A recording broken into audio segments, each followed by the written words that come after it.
कोयल जैसी सुरीली आवाज मिलती है, और जब दुश्वर नाम कर्म का उदय होता है तो गधे जैसी कर्कश और कठोर आवाज मिलती है। इसीलिए जो भगवान की भक्ति में गले की जरूरत नहीं होती है, हमारे अंदर के अनुराग की जरूरत हुआ करती है। मीरा जब नारायण श्री कृष्ण की भक्ति में डूबी तो वह गीत गा रही थी। वहां एक संगीत का जानकार बैठा हुआ था।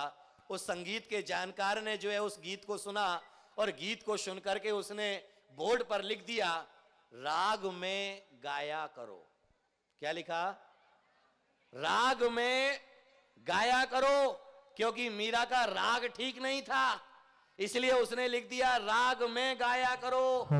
तो जब उसने लिखा कि राग में गाया करो, मीरा का जब कीर्तन पूरा हुआ तो पूरा होने के बाद बोर्ड पर जाकर के पढ़ा तो वहां लिखा हुआ था कि राग में गाया करो। तो मीरा ने एक शब्द और उसके आगे जोड़ दिया, अनुराग में गाया करो। क्योंकि राग में तो कोई गा सकता है, लेकिन अनुराग में भगवान का भक्त ही गा सकता है, और जो भगवान का भक्त गाता है वही अनुराग पूर्वक।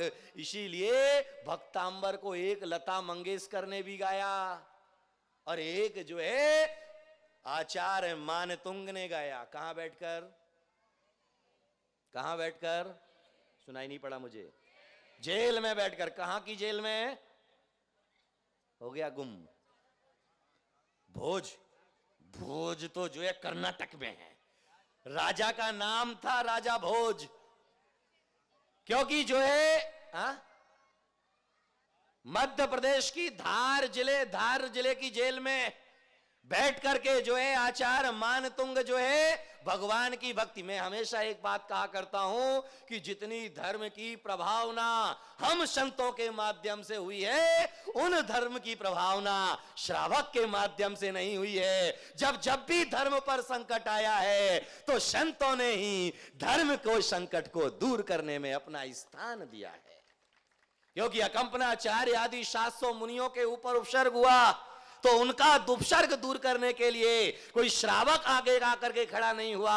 विष्णु कुमार महामुनि जाकर के उनका उपसर्ग दूर करते हैं। जब मानतुंग आचार्य को जो है घसीटते हुए राजा भोज के दरबार में ला करके खड़ा किया जाता है, उन्होंने कोई भगवान से प्रार्थना नहीं की। लेकिन जब उन्हें गवाही सभा में अपमानित किया जाता है, जब भी उन्होंने कुछ नहीं किया, लेकिन तंत्र मंत्र के माध्यम से ये दिखाने के लिए कि दिगंबर मुनि हिंसक होते हैं, वह अपने कमंडल में जो है मछलियां पालते हैं, तो तंत्र मंत्र के माध्यम से उनके कमंडल में मछलियां पैदा कर दी जाती हैं। आचार्य ने सोचा कि अगर अभी कमंडल को उल्टा करने के लिए कहा जाएगा तो जिन धर्म की बहुत आप प्रभावना हो जाएगी। तुरंत उन्होंने जो है तप के बल से वह जो है उस कमंडल के अंदर मछलियों को पुष्प का रूप दे दिया। और जब कभी कालिदास के कहने पर कहा कि दिगंबर मुनि तो जो है हिंसक होते हैं, अपने कमंडल में जो है मछलियां पालते हैं, तत्क्षण जो है मानतुंगाचार्य ने अपने कमंडल को पलटा और पुष्प की वर्षा हो जाती है। चारों तरफ जैन धर्म की जय जयकार होने लगती है। तो जब भी मुनियों के जब भी धर्म के ऊपर संकट आया है, मुनियों ने ही बचाया है। अरे इतना ही नहीं, आज श्रावक के आचरण को देख करके, श्रावक के व्यवहार को देख करके, श्रावक के जीवन को देख करके कोई नहीं कहेगा कि ये जैन श्रावक जा रहा है। लेकिन दिगंबर मुनि जब भी रास्ते से निकलता है तो देखने वाले यही कहते हैं, ये देखो जैन मुनि जा रहे हैं। क्योंकि मुनि का बाना देख करके ही जैन प्रमाणित हो जाते हैं, और तुम्हारे आचरण को देख करके कोई नहीं कह सकता। इसलिए जैन ना दिन में चैन, ना रात में चैन, फिर भी भैया हमें वाह जय हो। क्योंकि पहले कहा जाता था कि जैन रात में नहीं खाते, जैन जो है पानी छान करके पीते हैं, जैन जो है देव दर्शन के बगैर मुख में कुछ नहीं लेते हैं। लेकिन आजकल देखा जाए, पहले देव दर्शन नहीं, पहले क्योंकि जैनाचार्यों ने कहा कि श्रावक के 6 कर्तव्य हुआ करते हैं, देव पूजा, गुरु उपासती, स्वाध्याय, संयम, तप और दान। लेकिन तुमने उन कर्तव्यों को पलट दिया। पेट पूजा, पेट पूजा, बूट पालिश, राजस्थान पत्रिका स्वाध्याय, चाय तपा तपा।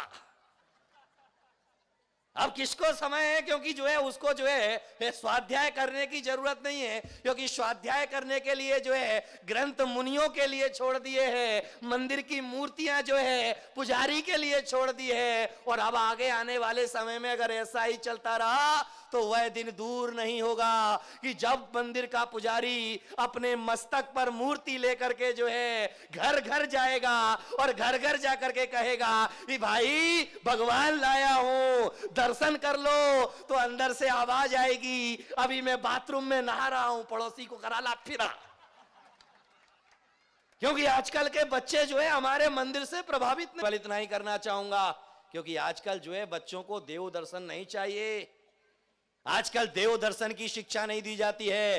अरे पहले माँ जब बच्चे को पाल पोस करके बड़ा करती थी तो बड़ा करने के साथ में शिक्षा दिया करती थी कि बेटा मंदिर जाओगे तब खाना मिलेगा।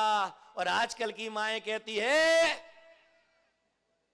बोलो ना, स्कूल जाओगे, अरे बोलो। आचार्य कुंद कुंद की मां जब बच्चे को पलड़े में झुलाती थी तो कहती थी, बेटा शुद्धोसी, बुद्धोसी, निरंजनोसी, बेटा तू शुद्ध है, बुद्ध है, निरंजन है। लेकिन आज की माएं क्या कहती है? क्या नाम है श्री भगवान अपना, जयंतीलाल जी के पास में जो बैठे, प्रदीप, वाह वाह। क्या कहती है आजकल की माएं? अच्छा तुम्हारी मां ने क्या कहा था? अरे बोलो ना बाबा। बेटा, बेटा तो सारे की मां, सभी की मां बोलती है, लेकिन पालने में झुलाते समय क्या बोला था? वो हमको क्या पता, वो तो मां को पता हो। याद में रखिए, क्योंकि आजकल की मां बची कहां है, वह तो मम्मी बन चुकी है। और जितने पिता थे वो सब, मां जो है मम्मी बन गई, पिता जो है डैड हो गए। अब जो है बचा कौन? बचा कौन? कौन बोला? अंकल और आंटी। अब अंकल और आंटी बचेंगे तो बांधेंगे गले में घंटी।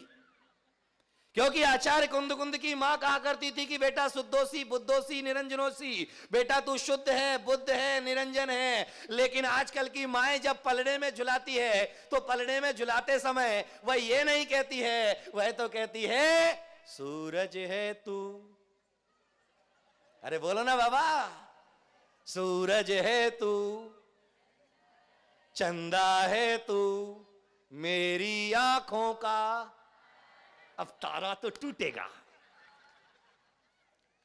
तारे का धर्म ही है टूटने का, हमने पहले ही प्रमाण दे दिया। अब जब कह दिया कि सूरज है तू, चंदा है तू, तो अब वह तारा तो टूटने ही वाला है। अब जब बड़ा हो जाने के बाद में तो वह बेटा तुम्हारी तरफ देखता नहीं है, तो फिर कहते हैं कैसा कमबख्त पैदा किया है, बीबी क्या आई। कौन बोला उसका गुलाम हो गया? अब उसे तो जो है गुलाम होना ही था, क्योंकि उसे तो अपना मुख फेरना ही था, क्योंकि तुमने पहले ही कह दिया था सूरज है तू। अरे बोलो ना जोर से, सूरज है तू, चंदा है तू, मेरी आंखों का तारा है तू। अब टूट गया। अब जो है उसे जो है अपनी मां की दवाई याद नहीं रहती है। इसीलिए आपने ओम व्यास ओम को सुना हो। ओम व्यास ओम की बहुत प्यारी कविता है वह, कुत्ते को घुमाना याद रहा पर गाय की रोटी भूल गए। कुत्ते को घुमाना याद रहा पर गाय की रोटी भूल गए, पार्लर का रास्ता याद रहा पर लंबी चोटी।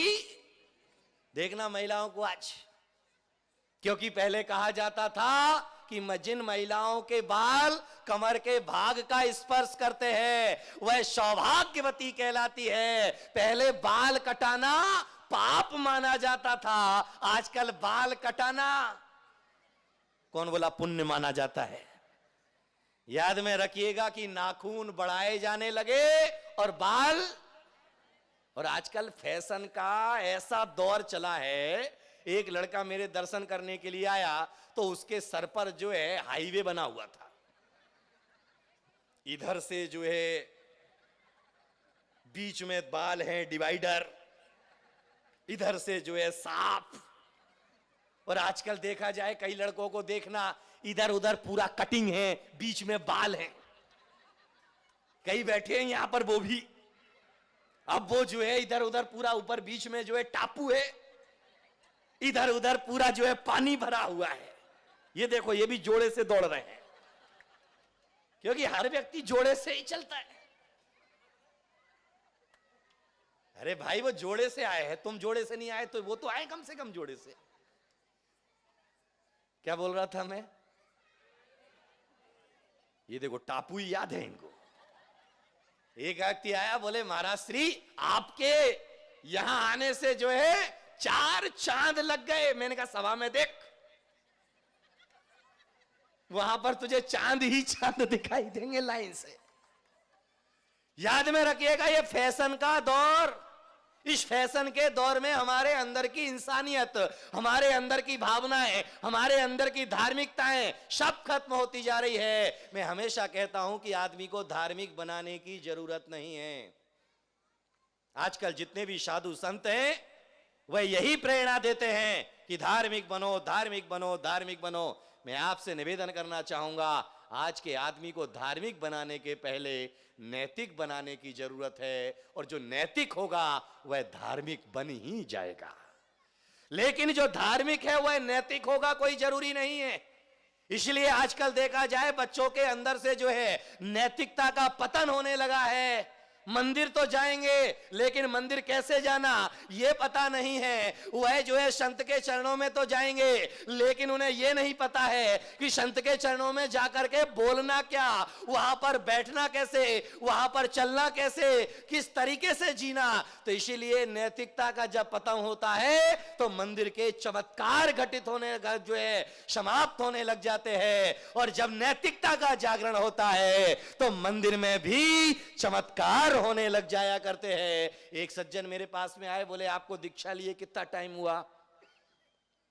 मेरे भी इंटरव्यू होते हैं और ऐसे ऐसे आते खतरनाक लोग इंटरव्यू लेने के लिए कि जिनका कुछ कहना नहीं। बोले आप जो है आपको दीक्षा लिए कितना टाइम हुआ? मैंने कहा भाई मुझे दीक्षा लिए जो है 21 साल हुए। बोले 21 साल में कोई चमत्कार हुआ?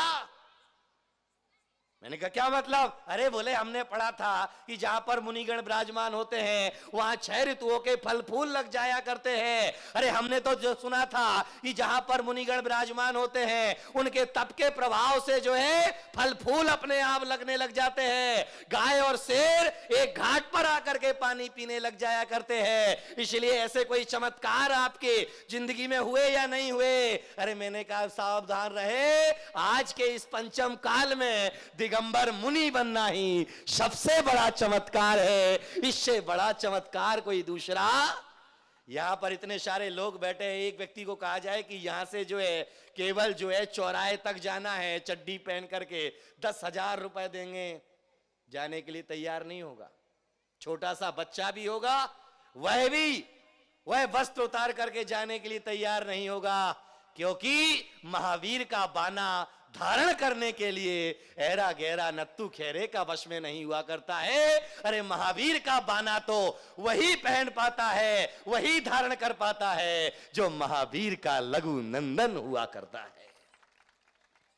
इसीलिए जो है कवि को कहना पड़ा, कुत्ते को घुमाना याद रहा पर गाय की रोटी भूल गए, पार्लर का रास्ता याद रहा पर लंबी चोटी। अंकल आंटी याद रहे, काका मामा को भूल गए, फ्रिज कूलर याद रहा, मटके का पानी भूल गए। आओ हम उतारे प्रतीक सागर की आरती।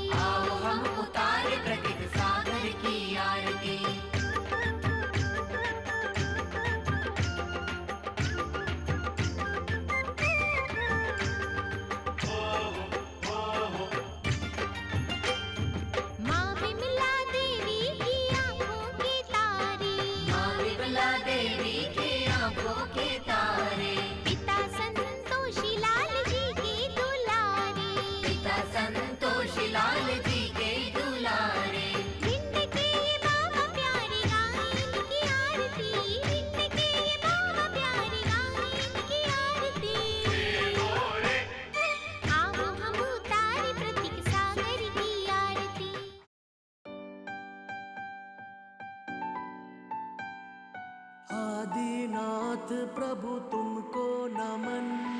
मरुदेवी के हो तुम नंदन आदिनाथ भगवान, नाभिराय सुत तुमको वंदन आया जन्म कल्याण। मरुदेवी के हो तुम नंदन आदिनाथ भगवान, नाभिराय सुत तुमको वंदन आया जन्म कल्याण। पुष्प और रत्नों की वर्षा सुरपति करते हर्षा हर्षा। पुष्प और रत्नों की वर्षा सुरपति करते हर्षा हर्षा। आदिनाथ का जन्मोत्सव है, लाल किले पे शुभ उत्सव है। दिल्ली पे ही सबकी नजर है, आनंद छाया आदिनाथ को पाया। प्रतीक सागर ने सबको बुलाया, आनंद छाया आदिनाथ को पाया। प्रतीक सागर ने सबको बुलाया। मरुदेवी के हो तुम नंदन आदिनाथ भगवान, नाभिराय सुत तुमको वंदन आया जन्म कल्याण।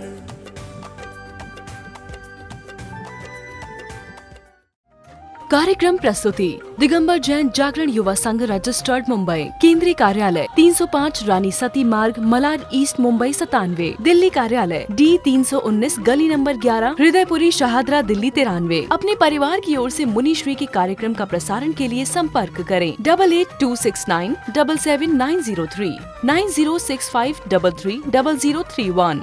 बैंक विवरण सेंट्रल बैंक ऑफ इंडिया, खाता संख्या 3424988837।